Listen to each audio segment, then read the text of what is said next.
नमस्कार विद्यार्थी मित्रांनो, हा व्हिडिओ फक्त बीकॉम बीएड आणि एमकॉम बीएड ज्या विद्यार्थ्यांचा झालेला आहे त्यांनीच बघावा. आम्हाला असे प्रश्न विचारण्यात आलेले होते की सर बीकॉम बीएड किंवा एमकॉम बीएड झालेला असेल आणि टीईटीचा सेकंड पेपर पास झालेला असेल तर त्याचा आम्हाला उपयोग होणार नाही का? 11वी-12वी साठी कॉमर्सच्या नेमक्या जागा किती येतात? त्या कोणत्या विषयांसह येतात? विथ इंटरव्ह्यू मध्ये येतात की विदाऊट इंटरव्ह्यू मध्ये येतात? ह्या विषयांचा नेमका कट ऑफ हा किती लागतो? शहरामध्ये जास्त प्राधान्य राहतं की ग्रामीण भागामध्ये? आणि जे शिकवण्याचा माध्यम असतं ते मराठी असतं की इंग्रजी असतं? अशा प्रकारचे प्रश्न आपल्याला विचारले होते. यासोबतच सर यासाठी डिग्रीला आणि पोस्ट ग्रॅज्युएशनला आणि बीएडमध्ये किती पर्सेंटेज पाहिजेत, मुलाखतीची तयारी कशी करावी आणि कोण्या कोण्या ठिकाणी आमची निवड होऊ शकते, या संदर्भामधले ज्या काही प्रश्न तुमच्या मनामध्ये असतील त्या प्रश्नांची उत्तर आपण या व्हिडिओच्या माध्यमातून पाहण्याचा प्रयत्न करणार आहोत. विद्यार्थी मित्रांनो, बघा, सुरुवात करूयात आपण विषयांपासून. आता एक गोष्ट मी सर्वांना क्लिअर करू इच्छितो की जर तुमचं बीकॉम झालेलं असेल किंवा एमकॉम झालेलं असेल आणि तुम्ही सेकंड पेपर पास आहात तर तुम्हाला 6वी ते 10वी पर्यंत अप्लाय करता येत नाही. ठीक आहे, कारण की तुम्ही ग्रॅज्युएशनला आणि पोस्ट ग्रॅज्युएशनला जे विषय घेतलेले होते त्यापैकी कुठला विषय या ठिकाणी 6वी ते 10वी पर्यंत नसतो आणि म्हणून तुमचं त्या ठिकाणी एज्युकेशन क्वालिफिकेशन तुमच्याकडे असून देखील ते 6वी ते 10वी या वर्गासाठी अप्लाय करता येत नाही आणि म्हणून तुम्हाला त्या ठिकाणी शिक्षक म्हणून जाता येत नाही. परंतु हो, तुम्हाला 11वी-12वी साठी त्या ठिकाणी उच्च माध्यमिक शिक्षक होण्याची संधी ही मिळू शकते आणि जर तुम्हाला ती संधी प्राप्त झाली तर तुम्हाला हे 4 विषय शिकवावे लागतात. पुस्तक पालन व लेखाकर्म, ज्याला आपण बुक कीपिंग अँड अकाउंटन्सी असं म्हणतो.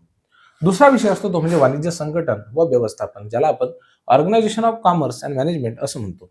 तिसरा विषय असतो चिटणीसाची कार्यपद्धती, ज्याला आपण सेक्रेटरियल प्रॅक्टिस असं म्हणतो. तर चौथा विषय असतो सहकार, अर्थातच कॉर्पोरेशन.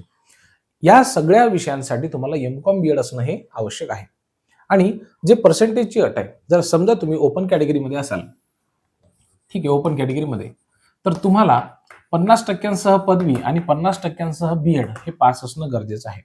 आणि जर समजा तुम्ही एखाद्या रिझर्व्ह कॅटेगरीमध्ये असाल, कुठल्याही रिझर्व्ह कॅटेगरीमध्ये, तर तुम्हाला त्या ठिकाणी 5% सूट ही दिल्या जाते ग्रॅज्युएशनच्या मार्क्समध्ये. ठीक आहे, हे त्या ठिकाणी लिहिलेलं आहे. तुम्हाला 45% जरी असले तरी सुद्धा तुम्ही त्या ठिकाणी अप्लाय करू शकता. पोस्ट ग्रॅज्युएशनला तुम्हाला कमीत कमी 45% गुण असावे लागतात जर तुम्ही रिझर्व्ह कॅटेगरीमध्ये असाल तर. म्हणजे SC, ST, OBC, VJ, NT, SBC, EWS मध्ये सुद्धा असेल तरी सुद्धा, एसीबीसी मध्ये असेल तरी सुद्धा तुम्हाला या 5%चा फायदा त्या ठिकाणी होतो. आता हे सगळं झालं विषयाच्या संदर्भामध्ये. तुम्हाला आता जागा कुठं राहतात, मराठी माध्यमाच्या राहतात की इंग्रजी माध्यमाच्या राहतात, त्याचं एकदा सोपं उदाहरण देतो. बघा, बहुतांशी जे कॉलेजेस आहेत शहरामधले तर ते इंग्रजी माध्यम प्रिफर करतात आणि जे 100% अनुदानित बहुतांशी कॉलेजेस आहेत तर त्या अनेक ठिकाणी मराठी माध्यमातूनच कॉमर्स हे शिकवलं जातं. त्यामुळे कॉमर्स हे तुम्हाला दोन्ही ठिकाणी अवेलेबल आहे. इंग्रजी भाषेमध्ये सुद्धा अवेलेबल आहे टीचिंगसाठी, मराठी भाषेमध्ये सुद्धा अवेलेबल आहे. तुम्ही ज्या वेळेला ऍड बघाल तर त्यावेळेला शिकवण्याचं माध्यम हे तुम्हाला ऍडमध्ये स्पष्टपणे दिसेल. त्यामुळे या संदर्भामध्ये काही काळजी करण्याची आवश्यकता नाही. जर तुम्ही 11वी-12वी साठी त्या ठिकाणी शिक्षक म्हणून लागला तर तुम्हाला S16, ठीक आहे, ही वेतन श्रेणी जी आहे ती लागू होते. ठीक आहे, कुठली वेतन श्रेणी? S16 ही वेतन श्रेणी तुम्हाला लागू होते. खूप चांगला पगार असतो, काही काळजी करण्याचं तुम्हाला काम नाही, खूप मोठी, परंतु तुम्हाला 3 वर्षाचं शिक्षण सेवक हे करावंच लागतं. आता पुढचा अत्यंत महत्वाचा प्रश्न आहे विद्यार्थी मित्रांनो, की कट ऑफ कुठं लागतो आणि हे जे कॉलेजेस असतात हे कुठे लागतात. ठीक आहे, आता हे जे कॉलेजेस आहेत तर बहुतांशी कॉलेजेस हे शहरी ठिकाणी आहेत. ठीक आहे, शहरी भागामध्ये किंवा तालुक्याच्या ठिकाणी हे कॉलेजेस आहेत. म्हणजे कुठं तालुका प्लेसला किंवा मग काही जिल्हा प्लेसेसला, आणि मग बाकी नगर परिषदा असतील, महानगरपालिका असतील, नगरपंचायती असतील, याही ठिकाणी जे आहेत तर हे कॉमर्स कॉलेजेस अवेलेबल आहेत. म्हणजे तुम्हाला फार जास्त ग्रामीण भागामध्ये या कॉलेजेससाठी जाण्याची आवश्यकता नाही आहे. सर जागा येतात का? तर हो, जागा सुद्धा मोठ्या प्रमाणावरती येतात. आता मागच्या वेळेला दोन्ही भरतीमध्ये या दोन्ही जागांचं जे प्रमाण आहे ना विद्यार्थी मित्रांनो, ते कमी होतं. कारण की कॉमर्सकडे कल असणाऱ्या विद्यार्थ्यांचं प्रमाण किंवा त्यांची संख्या ही कशी तुलनेनं आर्ट आणि सायन्सपेक्षा कशी आहे? कमी आहे.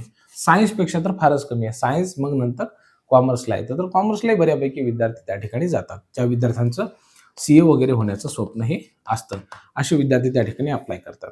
आता मी तुम्हाला कट ऑफची रेंज किती असते ते तुम्हाला थोडक्यामध्ये सांगू शकतो. तसं पाहिलं तर कट ऑफ हा किती लागू शकतो हे कुणीच सांगू शकत नाही.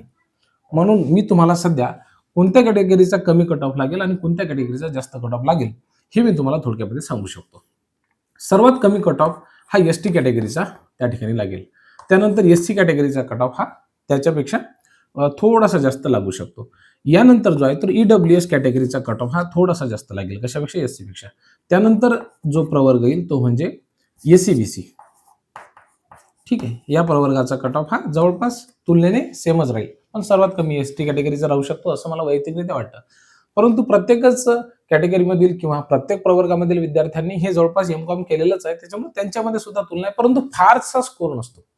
म्हणजे आपण म्हणतो की 140 मार्क पाहिजे, 150 मार्क पाहिजे, असं काही नसतं. तुम्हाला जर साधारणतः 120च्या दरम्यान जरी मार्क्स असले तरी सुद्धा तुमचं या ठिकाणी निवड होऊ शकते. आता जे मोठमोठ्या संस्था आहेत विद्यार्थी मित्रांनो, याच्यामध्ये आणखीन एक सांगतो, सर्वाधिक कॉम्पिटिशन ही ओबीसी कॅटेगरीमध्ये तुम्हाला राहील. याच्यामध्ये मॅक्झिमम कॉम्पिटिशन तुम्हाला दिसेल. ठीक आहे. आणि मग इतर जर आपण जागा बघितल्या तर एसबीसी प्रवर्ग असेल, व्हीजे असेल, एनटी असेल, एनटीचे तिन्ही सुद्धा आले. मग त्याच्यामध्ये कुठलं आलं? बी, सी आणि डी. ठीक आहे. याच्यामध्ये सुद्धा बऱ्यापैकी कॉम्पिटिशन असते.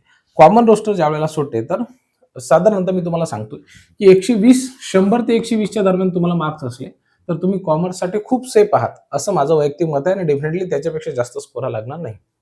आता 120 पेक्षा जर अधिक स्कोर असला ज्या विद्यार्थ्यांचा, त्यांची निवड ही विदाऊट इंटरव्ह्यूमध्ये होईल. परंतु जर तुम्हाला 100 ते 120च्या दरम्यान मार्क असतील तर तुमचं विथ इंटरव्ह्यूमध्ये सिलेक्शन होऊ शकते. त्यासाठी तुम्ही काय करायला पाहिजे, हे जे मी तुम्हाला 4 विषय आधी सांगितले त्या विषयांची पाठ्यपुस्तकं चांगल्या पद्धतीने हाताळायची, 11वी आणि 12वीची. आणि ग्रॅज्युएशनला तुमचे जे विषय होते तर त्यामध्ये गोष्टी काही बघायच्या. आता यामध्ये कॅल्क्युलेटिव्ह पार्ट असतो, ज्याच्यामध्ये अकाउंटन्सी आणि बुक किपिंग आणि अकाउंटन्सीमध्ये बघितलं तो विषय थोडासा टफ वाटतो विद्यार्थ्यांना गणिताच्या दृष्टिकोनातून. मग तुम्ही कॉमर्स विषयामध्ये जी काही डिग्री घेत, म्हणजे जी पदवी तुमच्याकडे आहे, तर त्या पदवीचा अत्यंत चांगल्या पद्धतीने वापर या ठिकाणी झाला पाहिजे. आपलं ज्ञान हे डेमो देताना समोरच्याला जर समजलं, ठीक आहे, तर तुमचा इंटरव्ह्यू थोडाफार कमी जास्त जरी झाला तरी सुद्धा चालेल, परंतु तुमची त्या ठिकाणी निवड ही होऊ शकते. आता या संदर्भामध्ये आदरणीय सागर कुलकर्णी सर जे नांदेडला माफ करा, यशवंत कॉलेजला लागलेले आहेत, ठीक आहे की नाही, प्रसिद्ध महाविद्यालय आहे. तर सागर कुलकर्णी सरांची आपण वेळ मागितलेली आहे, परंतु आमची थोडासा टाइम मॅच होत नाहीये. एकदा जर तो झाला तर मी कॉमर्सच्या विद्यार्थ्यांसाठी स्पेशल लाईव्ह सेशन हे आयोजित करण्याचा प्रयत्न करणार आहे. ही माहिती तुम्हाला कशी वाटली? या माहिती व्यतिरिक्त तुमच्या मनामध्ये काही प्रश्न असतील तर ते कमेंट बॉक्समध्ये लिहायला विसरू नका. आणि हो, आम्ही हे जे सांगण्याची पद्धत आमची आहे यामध्ये काही बदल करावासा वाटतो का? तुमची सूचना आणि अभिप्राय आमच्यासाठी खरंच खूप महत्त्वाचे आहेत, त्यामुळे ते लिहायला विसरू नका. खूप खूप धन्यवाद.